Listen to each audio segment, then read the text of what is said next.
All right, how is everyone doing this morning? Well, that's good. I was nice, or I wouldn't say sound asleep, and enjoying my rest. I was woken up, though, this morning to the news that Dewey wasn't going to be here, and so it has been quite a roller coaster of a day already, and it's not even lunchtime yet. And so I just want to say we want to keep Dewey and the whole family in the prayers, especially because there's so much, even in his new role, that Dewey does that we forget about. And so Greenlawn is going to be kind of lagging behind while he's out. We'll try and keep up, but no promises. And so this morning we will be in Joshua chapter 5 through 6. And one of the themes that comes out this week is this idea of obedience. Now, obedience has kind of become a dirty word in our American culture. I don't think it would take many of us a long time to turn on the news or look at our phone and hear some story about it's my right, it's my truth, it's my opinion, it's my beliefs. It's not someone else's beliefs. It's not I'm following the rules someone else has given me. I'm setting my own path. I'm going my own way. And I think part of that is because we've gotten so tied up in this idea of personal liberty. This idea of we have to be ultimately free. And freedom in our understanding is you can't tell me what to do. I can only tell myself what I can do. And I think what we saw last quarter, as Jim was teaching in here about Galatians, well, that's not what freedom is with God. Christ didn't die so we have freedom to do whatever we want. Christ died so that we have the freedom to be obedient to God without the stumbling blocks of sin and death holding us back from following God. There is no longer a chain that's holding us back. We are free in the sense of we don't have chains as we're trying to go towards God. We can just openly and freely run. And so this morning we kind of see a lot of that happen instead of what the Galatians have of a hypothetical scenario where they have been freed from a non-physical slavery. Well, now we're looking at the Old Testament when you've been freed from a physical slavery. Now you're called into freedom, not to do whatever you want, but to be obedient to God. And so this morning I want us to think about that idea of what does it look like to be obedient to God. And we'll go ahead and get started, and I'll read I'll just read all of chapter 5, and then we'll kind of talk about it. As soon as all the kings of the Ammonites who were beyond the Jordan, to the west and to the kings of the Canaanites who were by the sea, heard that the Lord had dried up the waters of the Jordan for the people of Israel until they had crossed over, their hearts melted, and there was no longer any spirit in them because of the people of Israel. At that time, the Lord said to Joshua, "Make flint knives and circumcise the sons of Israel a second time." So Joshua made flint knives and circumcised the sons of Israel at Gibeath Harloth. And this is the reason why Joshua circumcised them. All males of the people who came out of Egypt, all the men of war, had died in the wilderness, on the way after they had come out of Egypt. Though all the people who came out had been circumcised, yet all the people who were born on the way in the wilderness after they had come out of Egypt had not been circumcised. For the people of Israel walked for 40 years in the wilderness, until all the nation, the men of war who had come out of Egypt, perished, because they did not obey the voice of the Lord. The Lord swore to them that he would not let them see the land that the Lord had sworn to their fathers to give us, a land flowing with milk and honey. So it was their children who he raised up in their place that Joshua circumcised, for they were uncircumcised because they had not been circumcised on the way. When the circumcising of the whole nation was finished, they remained in their places in the camp until they were healed. And the Lord said to Joshua, "Today I have rolled away the reproach of Egypt from you." And so the name of that place is called Gilgal to this day. While the people of Israel were encamped at Gilgal, they kept the Passover on the 14th day of the month in the evening on the plains of Jericho. And the day after Passover, on that very day, they ate of the produce of the land, unleavened cakes and parched grain. And the manna ceased. The day after, they ate of the produce of the land. And there was no longer manna for the people of Israel, but they ate of the fruit of the land of Canaan that year. When Joshua was by Jericho, he lifted his eyes and he looked, and behold, a man was standing before him, with his drawn sword in his hands. And Joshua went to him and said to him, "Are you for us, or are you for our adversaries?" And he said, "No, but I am the commander of the Lord." No, he said, "No, but I am the commander of the army of the Lord. Now I have come." And Joshua fell on his face to the earth and worshipped him. And he said to him, "What does my Lord say to his servant?" And the commander of the Lord's army said to Joshua, "Take off your sandals from your feet, for this place where you stand is holy." And Joshua did so. All right, chapter 5 is kind of weird. To some, it seems like it's three independent stories that are kind of just, well, we have to put them in somewhere because it happened before Jericho and it happened after they crossed the Jordan. But why these stories are picked, it's kind of hard for some of us. It's hard to understand why. They seem kind of random. But I think that goes back to this idea of obedience. Not only did they have kind of a test of obedience last week when they crossed the Jordan. God, what are you telling me? We have to carry this giant, golden-laden, heavy wooden box called the Ark of the Covenant through a river without the promise of how the water is going to stop, but the water does stop. Okay, so we did that. That was a little bit of obedience. And now you're saying, wait, the people are so scared that they're not going to attack you. And so now is a great time for all of the fighting men, and actually all of the men, to go and get circumcised right here and right now in the city.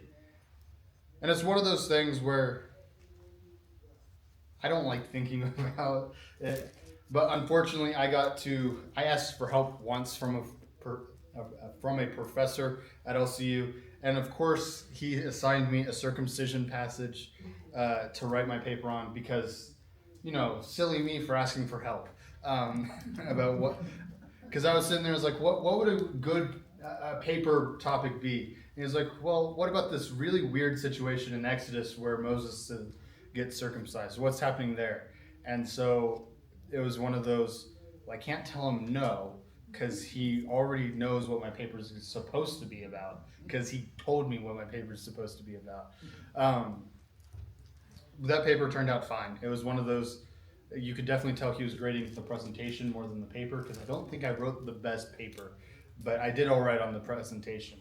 And so circumcision is kind of weird. It's a weird topic in the Old Testament already, but it's also one of those, you see it crop up in the New Testament, and it's you start to run into this idea of, especially in the New Testament, of to be good Torah-keeping Jews, you have to be circumcised. Well, the same is happening here. It's God's telling Joshua to be good Torah-keeping Jews. You have to be men of my nation. At this time, it is important for you to be circumcised.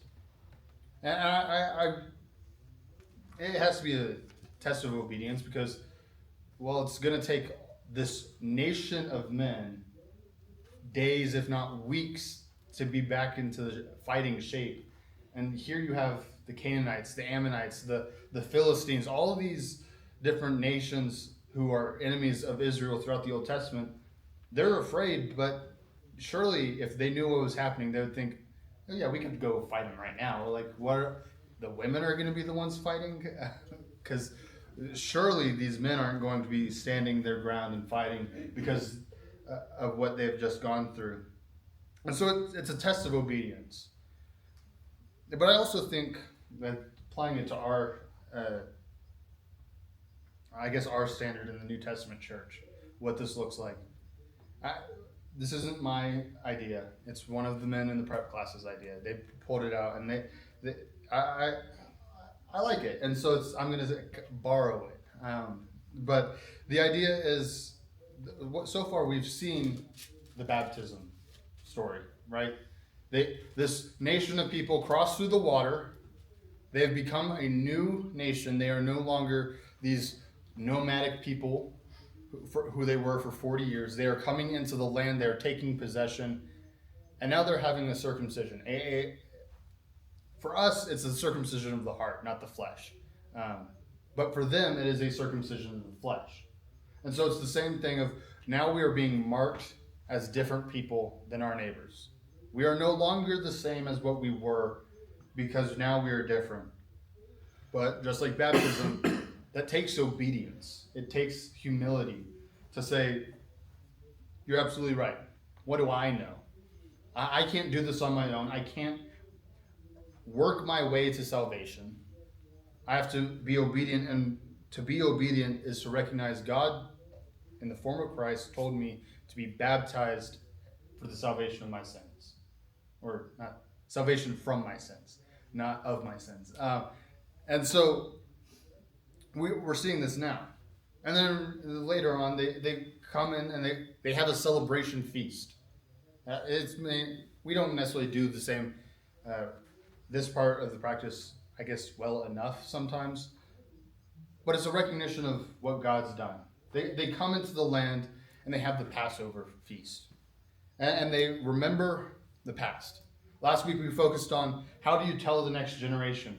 Well, in this moment, the Passover in the land is not only a marking point of remember that first time we were in the land, and remember the manna, and remember this or remember that.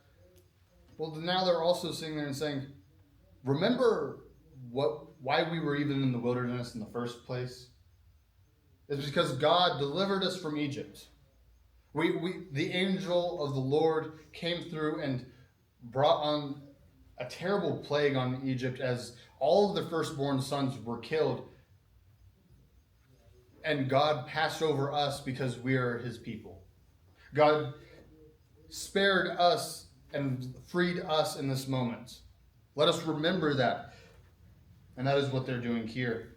And I think the manna part is just one of those signs of this isn't some fluke. Because one, manna falling from the sky is clearly not a fluke. But after 40 years, you have to be thinking, surely someone's thinking, yeah, the manna's just always going to be there, right? It's been there for 40 years. Why do we need to worry about food? Or surely even on a drought, the manna will be there, and so we don't need to worry about tending to the land and being good stewards or good farmers. But that's not what's happening. As soon as you have eaten of the land, the manna stops. The manna was not there to be what fills you, to be the thing that you are tending to. It was to get you from point A to point B without being hungry. It wasn't. It's described as somewhat tasty, or at least it tastes like honey at times. But surely after 40 years, you're like, all right, it's turning in, you can have your favorite dish, but after 40 years, eventually it's just going to taste like mush because it's been the same dish for 40 years. You're a little tired of it. And so you're sitting there and you're like, you have to be thinking, this is a miracle, one, because it just stopped as soon as we ate of the fruit of the land. The land has produced this and we are eating of it, and then suddenly it stops the next day. It's not... If they had waited an extra day, it would have gone for an extra day. If they did it a day earlier, it would have been a day earlier that the manna stopped. It's not some because of the wind patterns and at this time of the year, suddenly the manna would have shown up somewhere else. Well, no, it stopped because of what God had said. And I'm going to try, because I want to... Stop because they got to the promised land. Yeah. The other 4 years they were wandering around the desert. They didn't have a place to grow crops or anything. So God fed them with manna. Exactly. And now they're in the promised land. This is your land. God said, I'm giving you this land. And they don't need the manna anymore. You're going to eat from the land that I gave you. Exactly. Yeah. And then chapter 15, not 15, 5. Chapter 5 ends with this kind of, for me, it's a little bit of a rabbit hole. Because I, again, also wrote a paper on this. But this was a paper I actually enjoyed writing. And so I try and not talk about it as much. And the whole thing here is, who is this commander of the Lord's army? How does this compare to other stories? Because for me, it seems pretty clear this is very similar to the burning bush story with Moses. Take off your shoes, for this is holy ground. You are coming into this interaction with God or some divine being. And we could sit here and debate who this divine being is, how it relates to the whole divine realms, and who's this and who's that, and where do all these patterns appear in the New and Old Testament. And I would enjoy that, but I think after a while you guys might start glossing over, especially because that's not super important to Joshua, or at least the book of Joshua. What's important here is this line, and my version didn't say it probably the best way. But when Joshua asks, "Are you for us or for our enemies?" the commander of the Lord's army says, "I'm for neither of you guys. I'm for the Lord's way. I'm on the Lord's side." Surely that has to be a little bit of a slap to the face to Joshua, right? Because he's been sitting here and he's like, "Am I not doing what God wants me to?" Like, well, what do you mean I'm not God's way? But I could also see it as one of those, when does Joshua's will end and where does God's will begin? Or vice versa. Where is the line between this is what Joshua wants and this is what God wants? Where is that line? Because if we think through it, surely in chapter 7, when a plague comes upon the camp, surely that wasn't Joshua's will. Surely Joshua didn't will that the Israelites would lose at the Battle of Ai. Surely Joshua's will was, we're going to go in and we're going to win, and we're going to win so much that people are going to be afraid of us, and we are going to conquer all of the land, and there's not going to be any hiccups, because that would be easy, and I wouldn't have to learn all these lessons. Because Joshua goes on and he gets taught a lot of lessons, because he's sitting there and he's having to lead a people that wants to do it their way, follow their will, and not be obedient to God. And in this moment, the angel of the Lord, the commander of the Lord's army, is kind of telling Joshua, you may think you're on God's side right now, but give it a while. You're going on your own way, and you're going to have to keep coming back to God's way. And I'm not for your enemies, because that would be kind of an impossible feat of, why is God on both sides? He's basically saying, I'm not for you, I'm not for the enemy, I'm for God, period. And that's all there is to it. Exactly. And so that kind of sets us up nicely for the Battle of Jericho, or the fall of Jericho. There's not a whole lot of details on the battle, but that does take us to chapter 6. And so I'll go ahead and read it. The whole chapter is important. So now Now Jericho was shut up inside and outside because of the people of Israel. None went out and none came in. And the Lord said to Joshua, see, I have given Jericho into your hand, with its king and mighty men of valor. You shall march around the city, all the men of war, going around the city once. Thus you should do for 6 days. 7 priests shall bear 7 trumpets of ram's horns before the ark. On the 7th day you should march around the city 7 times, and the priests shall blow the trumpets.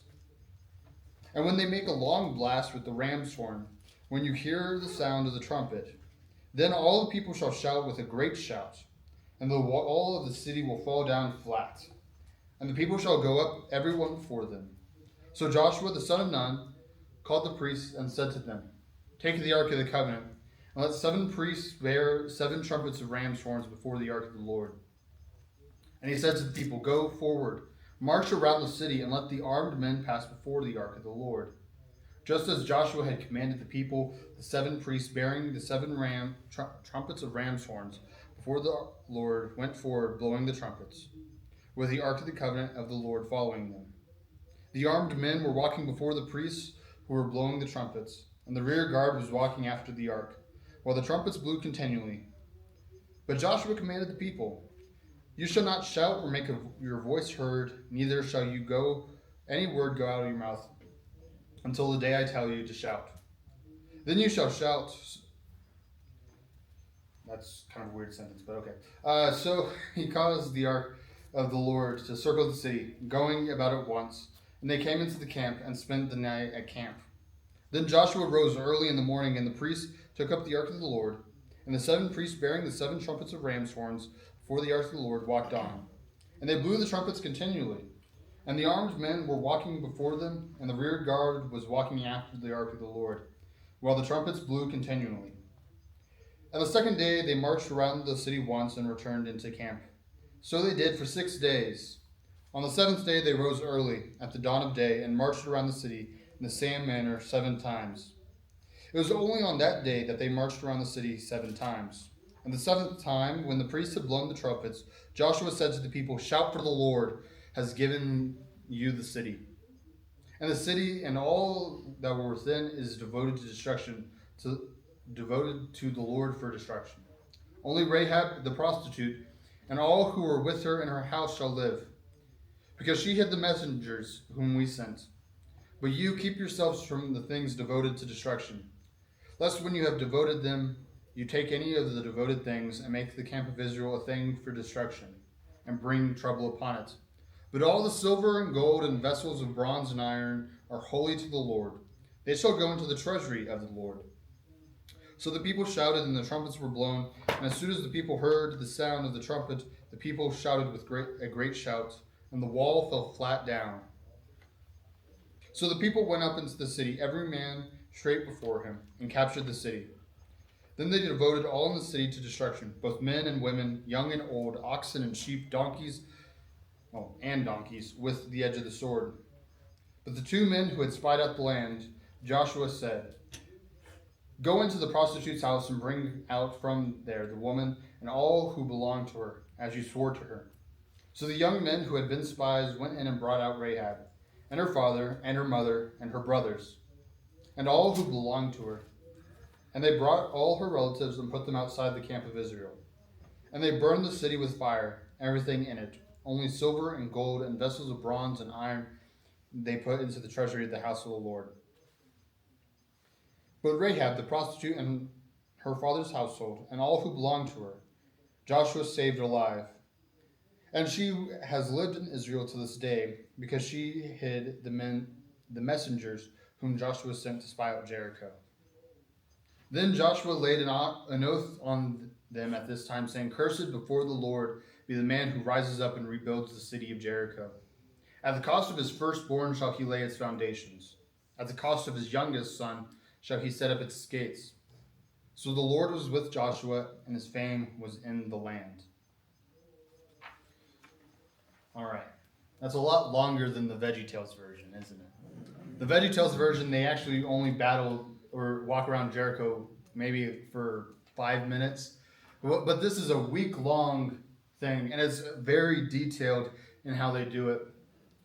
And what happens is, I think, surely there has to be some people who, when Joshua was explaining this plan of, wait, so we're not actually fighting, we're just going to walk outside the city where all these people want us dead, and we're going to carry priests who aren't going to have weapons, they're going to have ram's horns, and there's going to be priests who are carrying, again, this heavy, golden-laden wooden box that takes at least 4 men to transport, and we're probably going to want to double that up so we're not taking forever to walk around this city. You want us to do that instead of break down the wall, or build a ladder, or any of these things that all of the nations that we surround us do when they go and are fighting a city. You want us to walk around it. And Joshua says, yes, absolutely. I want you to be obedient to the point of understanding that this has nothing to do with our swords. This has nothing to do with how well we can build ladders and climb over walls. This is something that we're not even going to really touch the walls. Oh, and extra, I don't want to hear anything out of you guys while we're doing this all week. You're to be silent until I tell you to speak. So no grumbling, no talking to your buddy trying to pass the time. We're going to be silent, and we're going to walk around this city. Now, the city's not as big as some of our modern cities. It's not like trying to walk around Dallas. Like, that would take forever. But it is kind of like trying to walk around Abernathy. It's not a huge city. Now, of course, their walls are more generous with the size. They're not going to keep the walls right on the property lines. They're probably going to stretch it out a little, make sure it's an easy, nice rectangle or circle or something to where it's easier to build instead of jutting in and out, because, well, this road's in our city, that this road's not, and so we have to cut it out. And so the city is not big, but it's not a small land area to have to walk around. And now it's nice that at least Jericho's not a city like Jerusalem is, that's built kind of into the mountains to where you have to keep going up and down. Jericho's still on the river valley, and so it's pretty level. Now there's all these rocks that are probably just around, and the little divots in the ground that I'm sure someone stepped in and tweaked their back or twisted their ankle or stumbled, and it's not a paved road level. It's still got its bumps, and there's probably a twig or something they'll catch someone's foot, and it's not fun to walk in the circle. But it is one of those things. Surely they have to be picking up speed by the 6th day, or they better be picking up speed on how long it takes them, because then they have to do it 7 times in one day. Now they set off earlier on the 7th day. It seems like they just set out on the 6 prior days. Yeah, just whenever we want to. Like when we finally wake up, that'll be a good time. We just have to do the 1 lap. It's no big hurry. But on the 7th day, they wake up at the crack of dawn. The sun is slowly starting to make up, and they have to get out there quick because they have to do 7 of these laps or in one day. And of course, I'm sure by the 7th lap, you're probably exhausted. You can walk miles and still, you may not be really going fast. It may not be super hard terrain, but there comes a point where you're still going to be out of breath no matter what you do. And so you have to sit there and think, surely some of these men are out of breath and they're tired. The sun's been beating down on them all day. And then Joshua's like, all right, now I need you to yell as loud as you possibly can. I need you to make this great noise. You haven't spoken for almost a whole week, at least while we're doing this. And maybe that helps conserve some energy. Without you talking, we were able to move a little bit quicker because, well, you're breathing better and all this. But now I need you to yell. And we're not going to leave after this. We have to now devote Jericho to destruction. The job's not done. We did all this, and that was just step 1. Here we are at this point. I hope you've been obedient enough to this point, that you're still with us and you're not tired enough and you're going to take a nap as soon as you're done yelling. Because now we have to go in and we have to devote to destruction the things that have been devoted to destruction. The walls are falling down. The people of Jericho are probably scared. You then have to these 2 men that were spies, they have to go, probably remember where Rahab's house was, because now all the streets don't look the same. It's probably a different, it is a different part of day. They went to her house at night, and now they're trying to find it in broad daylight or setting the sun or whatever time of day we want to say it was. And people are running around scared. You have Israelites who are coming in and killing everyone, but then you also have people who are trying to flee. You have all this going on, and Jericho's been shut up for at least a week, if not more. And so you have to think, well, where are all the people of Gilgal? Gilgal was a city, or at least a town, before the Israelites showed up. It was renamed Gilgal because the reproach of Israel, or the reproach of Egypt, had been removed from the people of Israel. But where are all those people? Well, they're probably in Jericho. Jericho had the walls, and so Jericho's busting at the seams. They've brought all these shepherds or farmers or whoever was out and didn't live in a protected city, and now they're sitting behind these walls, and it's chaos in the streets. And of course, we'll see next week, the people didn't listen to the thing that Joshua kept repeating over and over and over and over and over again. Don't take anything that's been devoted to destruction back into camp. Only take these items because God has set those aside for the treasury of the Lord. Do not keep it for yourself. That's the Lord's treasury, not your treasury. We're not getting richer because we stole this from other people. Now, of course, the nation of Israel does gain wealth from this. He's trying to teach the Israelites that do what I say as I say it, and everything will work out fine. If you don't, you're going to be... Exactly, and that's obedience. Yeah. He's teaching them to be obedient. Yes, Jim?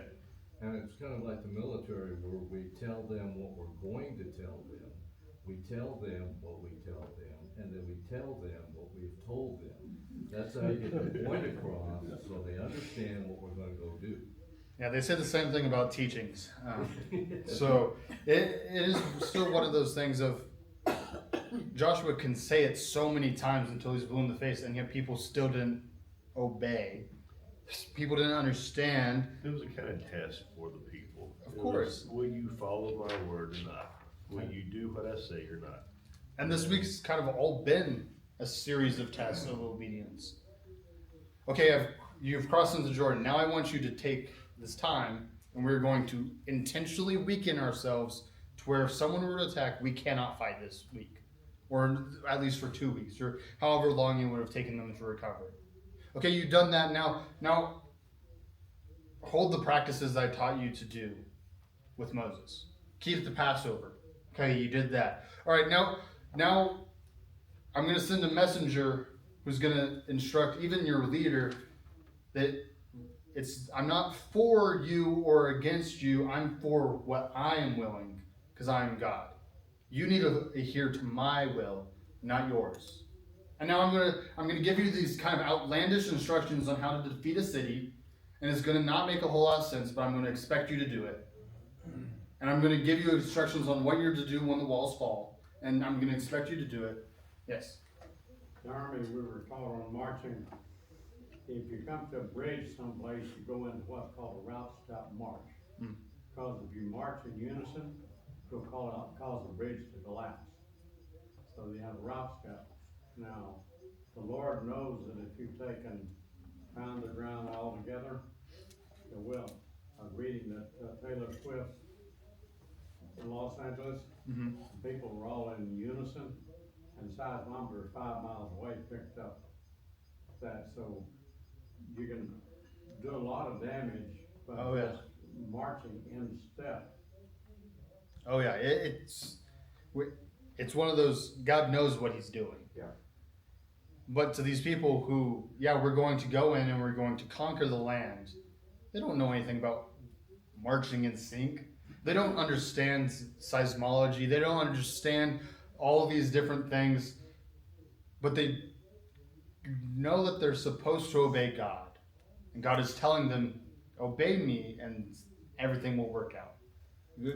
Be obedient to what I have told you, what Joshua has taught you, what Moses taught you before him, what your parents taught you, what your grandparents taught you, and everything should work out.